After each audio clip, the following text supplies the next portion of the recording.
Every time you're planning your content, every time you're posting something, focus on your why and focus on your who. Do ask yourself, what is the ROI you get from your effort? The question is, are you showcasing your expertise? Focus on your goals, focus on your target audience. That's what's important. In simple words, it's also karma that we are talking about, right? What you do will always come back to you. The way you can get your reputation in order is by doing some social good. Brands who have done social good will always hold a soft corner in our minds, and I think that's critical and important. Remember to also be careful when it comes to the usage of social media, because in social media what is out there can never be taken back. Welcome to the Stars of Learning podcast, where your host Jyoti Ji explores the minds of the thought leaders who have vast experience and in depth knowledge in the learning industry. Now, over to your host Jyoti Ji.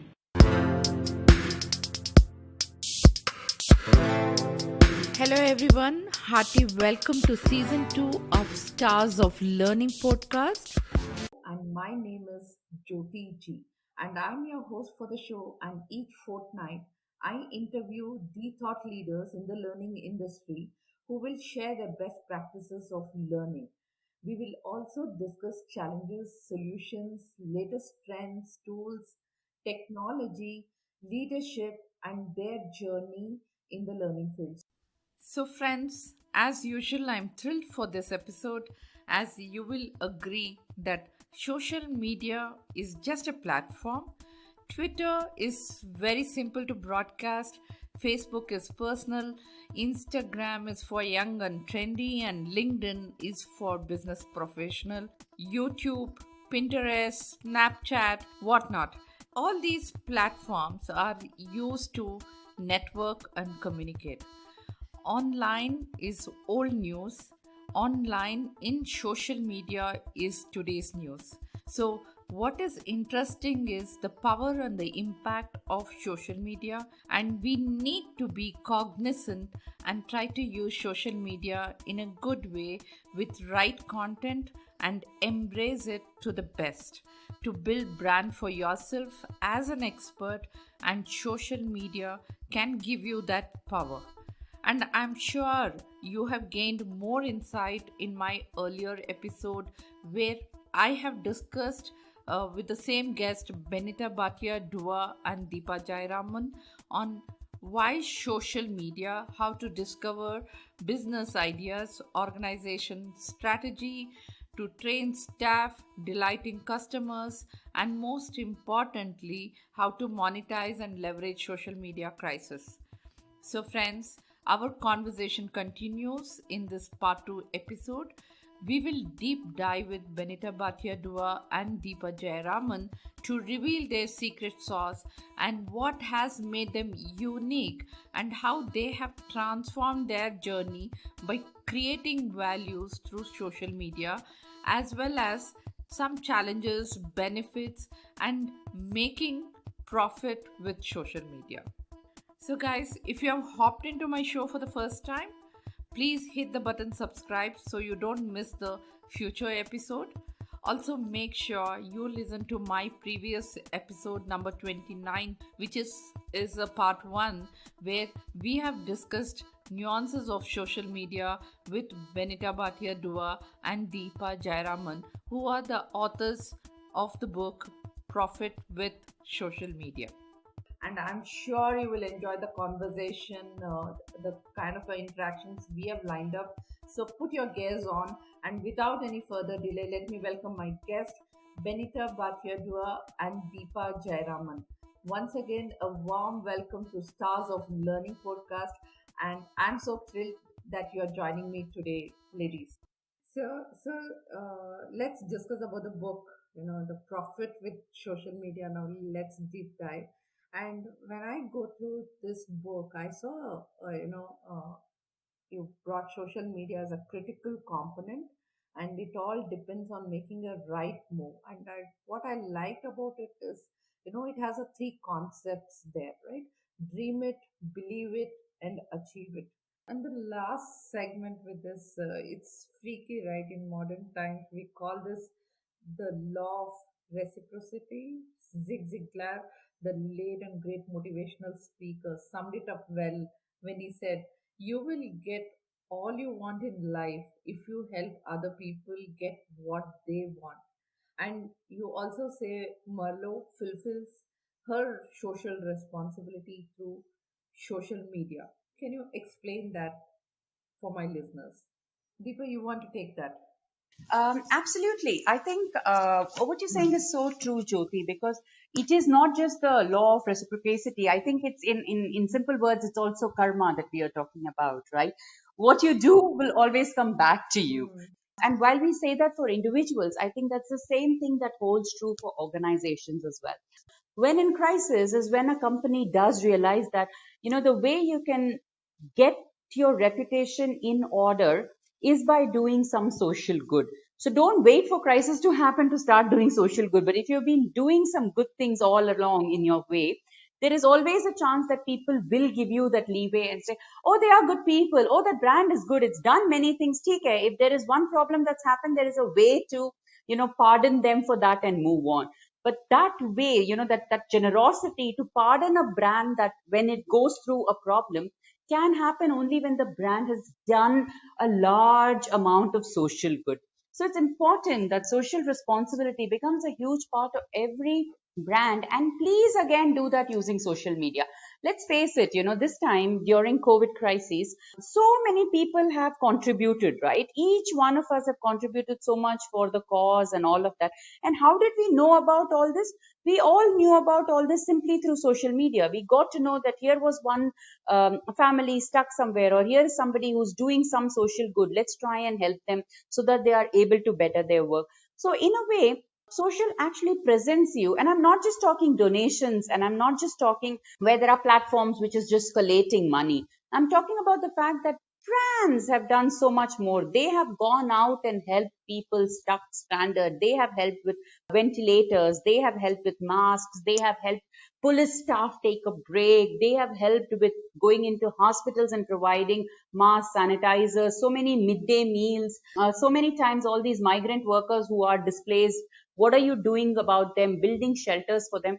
So all the brands who have done social good will always hold a soft corner in our minds. And I think that's critical and important. And even in the book, you will see how Merlot does her social responsibility. She realizes that cleaning the ocean bed that I was telling you about is very critical, because it's Hmm. not just natural product, but a lot of plastic wastage that we humans are throwing into the waters, right? There is so much of fishing nets and so Hmm. much of debris that gets collected in the ocean that just leads to marine life going through problems. She takes it as her own problem and she sorts it out. She doesn't wait for us and say, oh, it's not my problem, it's the government problem. But what is the company doing? How are they helping? Hmm. So, and every small Hmm. contribution, every goodwill that we end up doing, at the end of the day, will all sum up and it will all come back to helping us. And that's why I said it's karma. Doing well will Hmm. always make sure that somebody does good for you. And Merlot actually fulfills her social responsibility using social media and helping people come out of a large issue like water pollution. Hmm. So yeah, I think social media, each one of us use it as an opportunity to do good for somebody else, and it will come back to help you someday. Definitely, we have to be mindful of the karma. So my next question to Benita, Benita, this question to you, because you've worked with few corporates and you have been a consultant. What tips can you share to our listeners from the HR and L&D fraternity? I think most of the HR and L&D fraternity is proactively using social media. There are very few, almost a handful, who have said that they don't use social media. One, of course, I would encourage them to use social media in a strategic manner. Yes, you're using it, but I will sort of redirect your focus onto the strategic part of it. Like I shared the model before, the six wives and one husband. Even amongst them, I think every time you're planning your content, every time you're posting something, focus on your why and focus on your who. Hmm. I'm seeing way too many trainers posting about their training within the learning and development fraternity, within other trainers. And sometimes I look at it and wonder, all right, yes, it got you maybe a pat in the back. Maybe it was a cursory, I don't want to be rude to you, sort of a pat on the back. Hmm. But Hmm. beyond that, did you really accomplish anything? Hmm. And I'm not condescending anyone here. My intention is not to put anyone down. I'm simply drawing attention to this. And if the answer is yes, I got some value out of it, by all means, continue. Hmm. Hmm. But do ask yourself, what is the ROI you get from your effort? If you don't focus on your goal, which is the why, Hmm. and you don't focus on your target audience, which is your who, Hmm. a lot of your activities will go down the drain. You have spent a lot of time on social media and you'll have nothing to show Hmm. for it. I'm seeing lots and lots of good trainers who say, hey, I did this program, I got great feedback, and yet there's no further business out of it. Hmm. The question is, are you showcasing your expertise? Hmm. So many trainers are, for example, putting up a post on conducted training for XYZ company, and then they'll have like 20 pictures to put along with that post. Hmm. Hmm. Are you really showcasing your expertise? On the other hand, what should you do? So you could probably say, I conducted this program on using social media for the HR, particularly for recruiters. Here are the three pieces of advice I gave them. That's how I showcase my expertise, right? I project my knowledge. Yeah. Or I engage in a discussion. I go to a social media forum, not just limited to a LinkedIn where I post, but I go to a LinkedIn group and I hold a discussion. Either I initiate it or I participate in that discussion. That's a better way of leveraging your social media than simply posting about, hey, I conducted this training, or hey, I managed to recruit X number of Hmm. people. So showcase your expertise, project your knowledge. That's what's important. Focus on your goals, focus on your target audience. That's what's important. Sure. Interesting one, Benita. Deepa, is there anything else you would like to add that will be of value to my business? Absolutely. This was one thing which is critical and important for us to all look at. While, for the past 1 hour, we've been talking to you about the good in social media. Remember to Hmm. also be careful when it comes to the usage of social media. One has to be extra, extra, extra careful these days in terms of what you're putting out. And I'm purely talking not just for brands, but also for individuals. At the end of the day, it's critical that we are all cognizant and aware that while it's all good there, you want to communicate, you want to tell brands about the good thing you're doing, you want to engage with community, do not put out anything, because in social media what is out there can never be taken back. So please be extra sure. Like, a lot of times we see somebody criticizing your product or your brand, and you want to say, what's wrong with you? That's not possible, that's not what I stand for, and I've done so much XYZ. But if you have, Hmm. it's like, the arrow that's actually left, your armor, there's no way you're going to pull it back again. So be extra careful while you're communicating, and that's my only piece of advice to people. So it's good to Hmm. communicate, good to be out there, engage, use a huge level of checks and balances before you put out anything. And that's why, never give your social media access to just restrict it to one person or one team. Always have somebody from the outside taking a look at what's going out, because somebody would have a different view to give you, which could help in, averting a huge crisis or an issue that could come to a brand. So be careful about what you want to post. Yeah, true. Very insightful note, Deepa. Since Benita, you have helped many ventures in consulting. How do you see talent strategy in 2020 or learning trends for this year?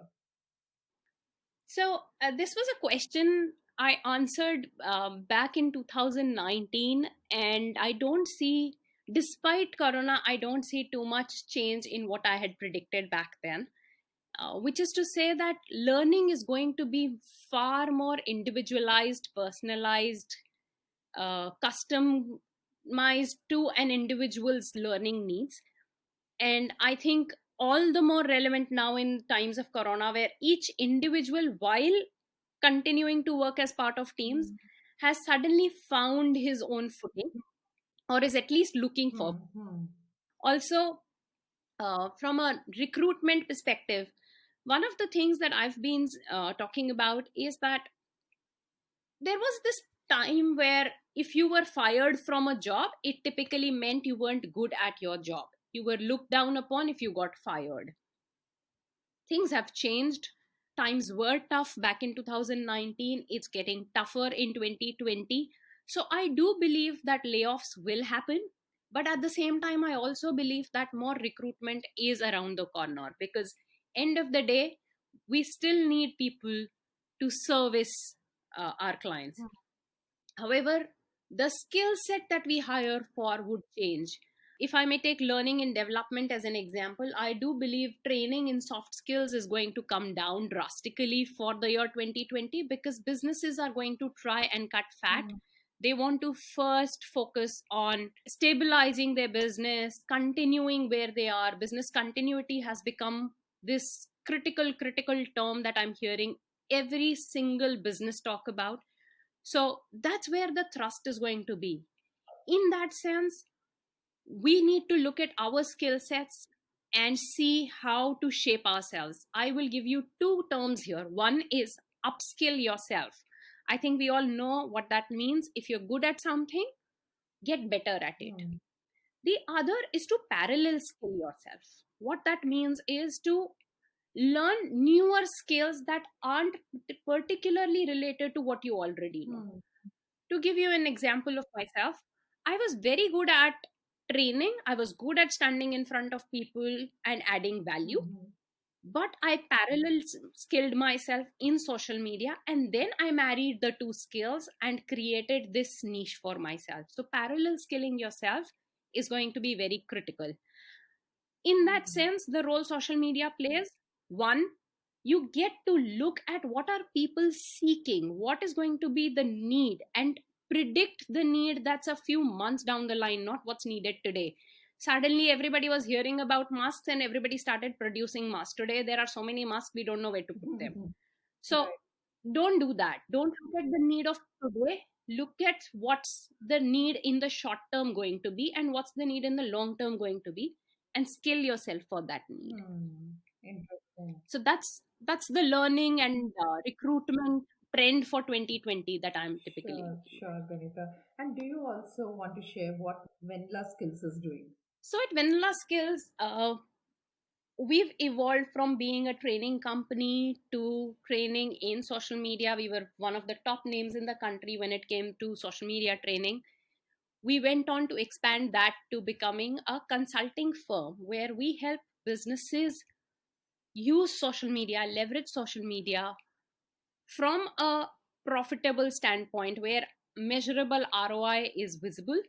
And sometimes it's also about deepening your roots, right? In a crisis like we are facing today, the deeper roots you have of your business, the more likely you are to hold on for longer. So that's what we are helping businesses do. We are also helping C-suits to showcase their thought leadership and to continue leveraging the influencer value that they hold. So that's something we are doing. We are also reinventing ourselves. We are also evolving in the current times. We are looking at helping even smaller businesses, something that we did not look at earlier. We're now looking at helping startups and smaller businesses Hmm. also. And this has less to do with profitability and more to do with creating that support system, ecosystem for smaller businesses so that they can thrive for a longer period Hmm. of time. Sure. And last question is for Deepa. Deepa, as you're holding the title of 40 under 40 Best Communications Professional, and you're also focusing on building reputation for business, right? So, given the current scenario, is your book still relevant for the audience? Oh, absolutely. In fact, now more than ever, I think there is a lot of focus that everyone, brands, companies, individuals, are putting on connecting with people over social media. Let's face it, we're all stuck at home. There is very less interactions for us. Even the media that used to earlier come to us in terms of newspapers and periodicals have stopped now. So I think a lot of us are now focused on using digital, and a lot of us are now going to rely on social media as literally the critical, most important tool to A, brand build, and B, make sure that you're out there trying to communicate your messages. And reputation in today's day and age is actually built on the social space. All of us, before we go anywhere, we would do a quick check on Google, right? We want to check reviews. We want to see what the other person is known for. Are there negative reviews about a person or a thing that we are going to buy? So I think now online reputation is becoming even more critical. So for me, at a time like this, the book is even more important, even more relevant, because if you are going to go out there, make sure you're doing all the right things. Make sure that you are communicating right, doing it at the right time, the right frequency, the tonality of your messages, what you want to talk about. All of these things will become critical in managing and building a reputation. So more than ever now is the time to go learn digital, go focus inwards, learn social media, and be out there. Wow. I think that was a brilliant insight, Deepa. And we've definitely got a fair understanding and great nuggets on profit with social media with both the authors has been brilliant with all different nuggets from each of you. So I'm really glad that, having this conversation. So, Benita and Deepa, we have just wrapped up the episode part, and I have lined up few powerful questions to unveil for my listeners to engage, empower, and enlighten. And that's the mission of my podcast too. Superb. I love your three words: engaging, enlightening, and empowering. Beautiful. Are you excited for this rapid round? Absolutely. And you both need Jyoti, to answer. oh, we both need to. Okay, that was going to be my question. Great. Happy to do that. Super excited. Let's go for it. Okay, so to begin, Deepa, according to you, what is your star moment? Star moment. Well, actually, I think all of us have had multiple star moments, but I must tell you one which happened very recently in my life. And in fact, that's very relevant to what we are talking about, which is social media. Just before the lockdown, I got an opportunity to actually meet the Prime Minister, Prime Minister Modi, and he was talking in one of this Economic Times session, which was organized, and I was one of the key people over there in the organizing team. And then I got a chance to speak to him, and then I also told him that we have written a book around social media, and the entire focus is how people need to use this effectively. And he looked at me and told me, especially in a fantastic Hindi that he speaks, he said, मैं बहुत use करता हूँ, आपने तो देखा ही होगा. And then he took my Yeah. book from, he took my book, and then he said, मैं इसको जरूर पढ़ूंगा, and then he left. So I was like, oh, it's so heartening to see that, your prime minister is actually somebody who believes in social media and is an advocate Yeah. for social media. So to me, it was one of my star moments. True. True. Over to you, Benita. I think uh, I'm going to put my modesty aside and take this moment to talk about my book unveiling at Harvard University. It has been the star moment of my life. The book is as precious to me as my baby, and having it unveiled by the hands of the stalwarts in the industry. So, in my panel discussion, a part of the panel was the head of Twitter's social media team, the head of Tencent's social media team, the a professor from Harvard University. So they were really these stalwarts who've unveiled my book, and that has been so precious. And then the highlight of it came when I was informed that the book will now hold Pace of Pride at Harvard Library. I think there are very few authors of Indian origin who can claim that kind of a privilege, and I am so blessed to be able to have that moment in my life. My next question: what inspires you to do everything that you do today, Benita? Okay, so what inspires me? uh Deepa often says that I'm like this mama hen, And in some ways, I can see why she would say that. I like to make sure that I take care of people. That is what drives me. Being able to care, being able to do something for people is a huge kick for me. And in that sense, I have livelihoods that are dependent on the business that I run, while not directly dependent on me, because I do put the onus on each other. I do believe that that becomes a huge kick in the morning to get out of the bed. And everything that I do is towards how can I leave a better world than I came into. So to me, that becomes a major inspiration. Over to you, Deepa. I believe that inspiration is something that comes internally. You know, each one of us have inspiration within us, and we are out there to do something.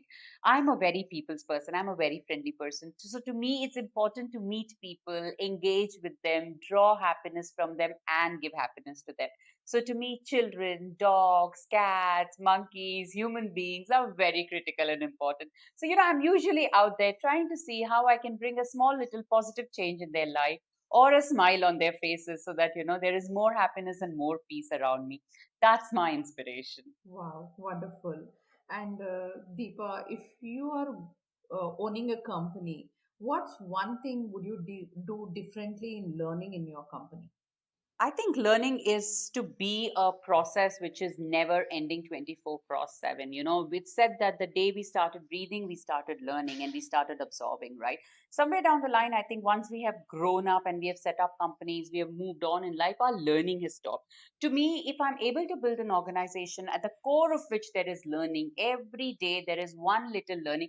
And trust me, that happens. To me, even today, my interns walk up to me and teach me stuff that I don't know. And I feel like, wow, this is a new thing that I learned today. So when you have a culture within your organization, all the way from the top to the bottom, everybody believes that it's okay to make a mistake, because only when you make a mistake are you able to learn out of the mistake and move forwards. I always tell my people, go make a mistake, just don't repeat it, right? Don't repeat your mistake, but Hmm. go make a mistake, because Yeah, that's the only way you will learn, and that's the way to move forward in life.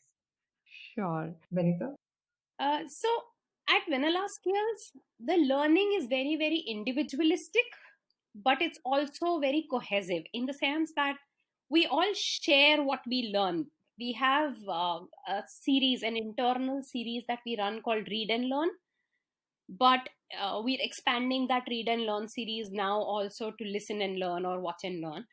The premise is that if I read something that's of relevance to either a particular member in the team or to the whole team, I will share it in the group, tag the people who I feel are in need of reading that or must read that, but it's also available for other team members to look at. So we run these series and there is no fixed timelines to it. It's very open ended. It's a share as you learn kind of a mechanism. And yet we also encourage a lot of self learning. So there is one team member of ours who's now on a 2-year learning sabbatical because he wanted to complete his masters, and due to financial issues he had earlier not been able to do that. So he sought a 2-year learning sabbatical. He's doing his post graduation, and when he finishes that course, he's welcome to join us back. Of course, we will review things. There'll be a fresh round of discussions on what he can do, what the salaries would be, etc. But we do have an very, very ingrained culture of learning, which is not just through lip service, but through pure actions. Sure. And what are the three most important things you would like to accomplish right now, Benita? I think business continuity has become such a big word in my head right now. So, yes, ensuring continuity of the business. I don't think we are in a bad position, but I know we can be in a far better position than we are in.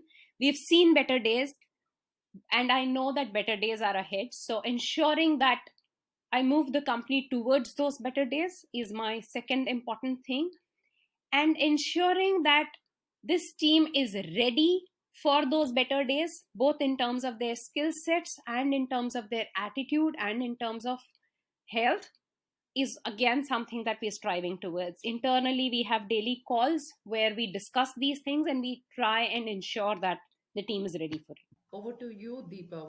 Well, I would say there are three things that I would like to accomplish now, and I would break them into the three important elements of my life: professionally, spiritually, and of course, personally. Personally, I think I'm in a good space now. I've spent a lot of time during this lockdown with my children. We are cooking every day, we are exercising every day, we are learning new things every day. I think I want to make sure I continue that. But one interesting thing that's happening is I'm also writing another book. I've already written two books, as you know, around management and hardcore subjects like social media. And now I want to focus and make sure that I'm able to write a piece of fiction, which is what I'm doing now. I think that's an interesting Wow. element that's happening at my end. Professionally, as I was telling you, I think it's time for all of us to use this as an opportunity and pivot from here on. This is the time to Mm. go get better and move forward higher notches. And I want to use this opportunity to sign on more clients, bring in new business into my firm and myself, so that I'm able to make positive difference in the world in terms of building reputation for companies. And thirdly, I think I want to use this time to help more and more people that I can. So I've in fact now got a set of bunch of people, like-minded people, and we are out there trying to do as much as we can to people who are suffering due to, of course, this pandemic, but more so because of the lockdown, etc. So Mm. helping people get back into a live stream, change their lifestyle, use and find new different alternate methods of living is becoming critical, and you would know how many people have actually lost their jobs now in this pandemic. True. And it's tough, some of them may not be able to get the jobs back in its own, in the manner that it was before. Right. So in those cases, you have to look at a career change altogether. A lot of times you might Mm. need to see how you can now change course in your life, and those are the kind of Mm. people that I am working with, trying to give them alternative. A lot of times people are helpless and say mujhe to kuch nahi aata hai, ab to kya ho sakta hai, I can't move on from here in life. And to instill Mm. faith and confidence in such people that there is a lot more that they can do Mm. is what I'm focusing on at the moment. It's a tough journey. I've just been able to help about 4 people at the moment, but it's something I'm trying to do more and more, so that there are more people who do not end up thinking that their life is over, but actually use this opportunity and come out and make a living for themselves. Hmm. Again, an inspiring one, Deepa. See, since you're talking about pivoting and career change and all of that, if I may ask you, what are your strengths? I would say adaptability is a huge strength that I have. There it's maybe you call it survival of the fittest, maybe you call it adaptability, but the fact is, in every situation you got to look at the positive side of it and make sure that it works for you. It has to work for you, it has to work for people who are close to you. So to me, I have been thankfully able to adjust myself in situations, in families, in even in terms of crisis and issues that happen. You've got to find the positive and move on. So I would somewhere say adaptability is my huge strength. Over to you, Benita. So I do believe I'm very good at public speaking, and I'm very good at communication, in fact, at large, and the art of conversation. So that is what I take to social media. To me, social media is just another tool where I have conversations. I love to have one on one meets. I love to spend time with people. So I'm also very good at leveraging this skill set. So that, in a way, is my second strength, being able to leverage my own skill. So those are my two key skills. Yeah. I'm a very cool person, I should add that. So, moving on, my next question. What's the best book you have read this year or anytime you recommend for my listeners? I'm sure Profit with Social Media is there.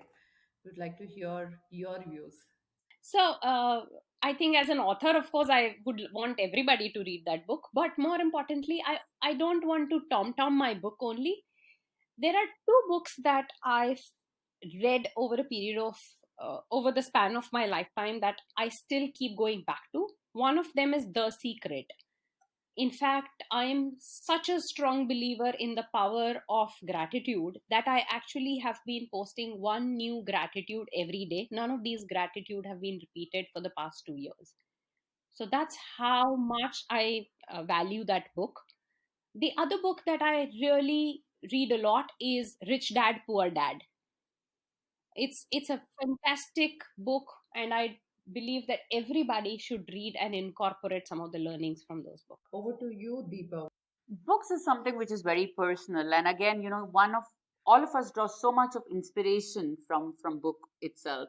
A couple of them which have personally changed my life. There is this lovely book that I'm reading now called The Black Swan.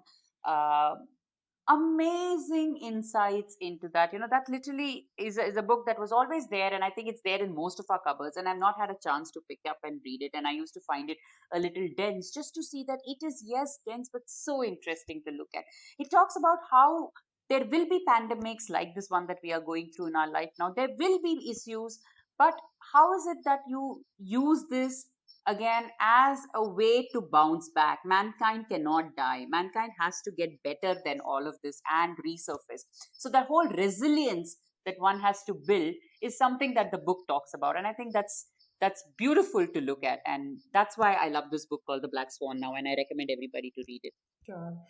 What are the characteristics of the best boss, role model, or a mentor or a coach you haven't had, and what made that person great for you?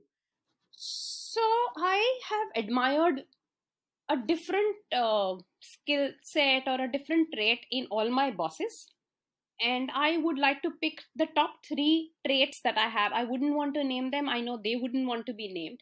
And these aren't necessarily always my bosses. One of them has been my client as well, and later went on to become a very close and dear friend, somebody I look up to. But essentially, the first trait that I find very important for a leader to have is to be able to get angry at the person or the situation that they're angry at, but not lash out at everybody else. I have seen this person throw a file out of the door because the work was very shoddy, very subpar in quality, and the next instant look at me and said, "Yes, Benita, how can I help you?" And it stunned me so much that it took me a few seconds to sort of get out of that fear that I am next in line.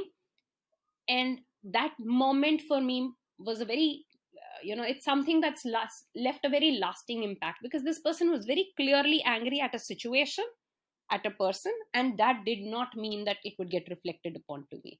So that's one trait that I admire. The other trait somebody really taught me was to be a people's person, not a people's pleaser. And the difference, as explained to me, was when you're a people's person, you actually value the people and you do what it takes to make them better people. But when you are a people pleaser, you do what it takes to please them, and invariably that could end up harming them than doing good to them. So be a people's person but not a people's pleaser was another important learning for me. And lastly, appreciate things in life. Be grateful for what you have, because the more grateful you are, the more you get in life. And that's become my life philosophy. I see it every day in my life. Even today, when people are complaining about how things are not available, I find everything abundantly available for me. If I want something, I get it. It's as simple as that for me. Over to you, Deepa. A lot of us look at mentors and coach because they are truthful, and B, they are able to tell you where you're going wrong. What happens in a lot of time is you look at a coach not because the coach is supposed to give you some fantastic insights that you did not know about or tell you a mantra for success, but you actually require this coach or this mentor to step back and say, hey, you know what, this element of what you are doing, or here what the kind of decisions that you're making is incorrect. Correct yourself here. This is technically wrong, or ethically you are maybe not on the right plank when you take a decision like this. So somebody who's able to point out your flaws and tell you Hmm. how you could correct it, to me is actually the best mentor. To me, it's not a mentor who's able to give me a gyan and sit on top of the world and tell me here's the thing to do, but somebody who's able to work with me and say, hey Deepa, uh-uh, incorrect, don't do this instead and give it a shot. I think to me, Hmm. that's the kind of mentor that I believe in, and thankfully my life has been filled with so many of them, including my own co-author Benita. She's been such a huge mentor, such a big guide in my life, and that's been predominantly lovely to have people like her in my life. Hmm. Interesting. And are there any tools that you use on a daily basis to be a better you? Two actually. One is constantly upskilling and parallel skilling myself, and the other is my habit of gratitude. Like I said, I post one new gratitude every day. I post this on my WhatsApp status as well as Twitter. But more importantly, I practice it for myself. There are times when I have more than one thing to be grateful for in a day, and I make sure I at least have one gratitude expressed every day. Okay, Deepa. So, in fact, many I would say, and thankfully, technology has been super helpful in making sure that we all have all these tools handy and accessible. I make sure that I use a combination of some of them. So, yes, I have lots of apps that actually help me stay on top of things. Apps that ping me and say, hey, it's time for you to relax. And then I'm in the middle of the work and I'm saying, how can I relax at this time? Somebody tells me, oh, come on, breathe more.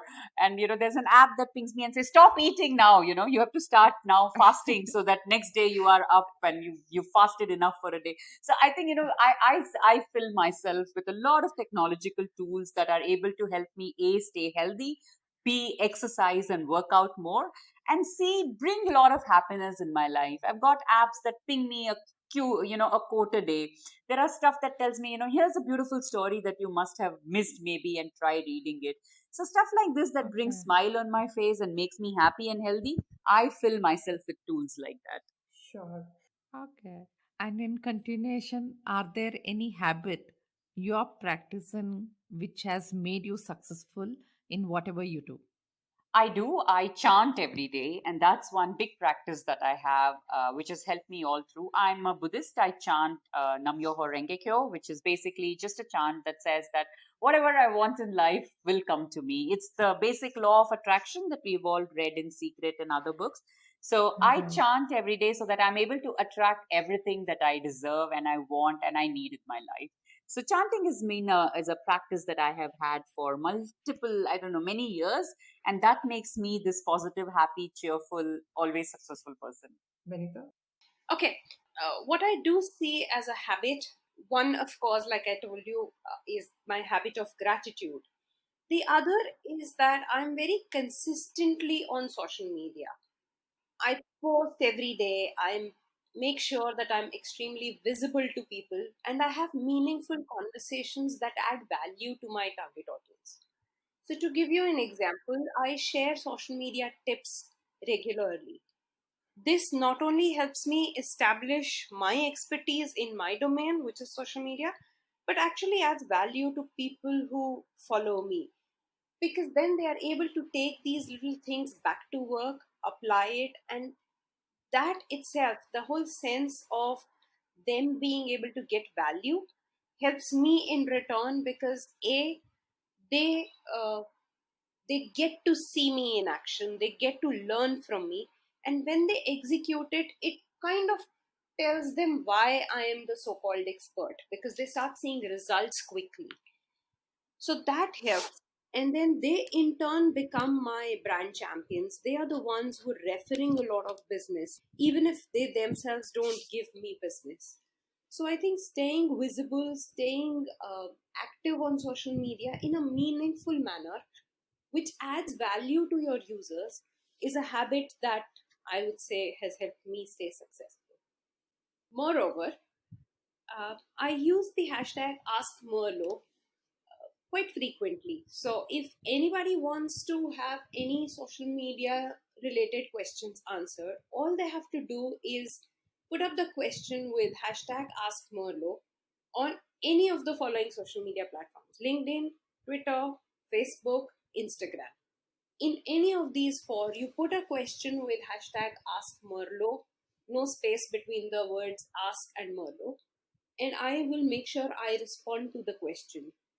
This habit of mine, again, is another way I have been adding value, and I hope that people take advantage of this facility that I offer. Okay, what I do see as a habit, one, of course, like I told you, is my habit of gratitude. The other is that I'm very consistently on social media. I post every day. I make sure that I'm extremely visible to people and I have meaningful conversations that add value to my target audience. So, to give you an example, I share social media tips regularly. This not only helps me establish my expertise in my domain, which is social media, but actually adds value to people who follow me, because then they are able to take these little things back to work, apply it, and that itself, the whole sense of them being able to get value, helps me in return, because a they uh, they get to see me in action, they get to learn from me, and when they execute it, it kind of tells them why I am the so-called expert, because they start seeing results quickly. So that helps. And then they in turn become my brand champions. They are the ones who are referring a lot of business, even if they themselves don't give me business. So I think staying visible, staying active on social media in a meaningful manner, which adds value to your users, is a habit that I would say has helped me stay successful. Moreover, I use the hashtag AskMerlo quite frequently. So if anybody wants to have any social media related questions answered, all they have to do is put up the question with hashtag AskMerlo on any of the following social media platforms: LinkedIn, Twitter, Facebook, Instagram.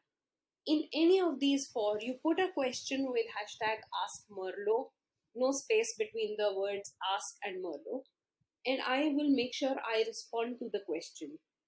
This habit of mine, again, is another way I have been adding value, and I hope that people take advantage of this facility that I offer. That's wonderful. So, lovely ladies, we have come to an end of this interview. And before I ask you both that question, how can people get in touch with you to get more insight, collaborate? Where can they reach out to you? Jyoti, we are social media writers, right? So I think our life is out there in the social space. We're not, I mean, I'm not proud when I say this, but just a quick Google search on our names would give them every little detail about us.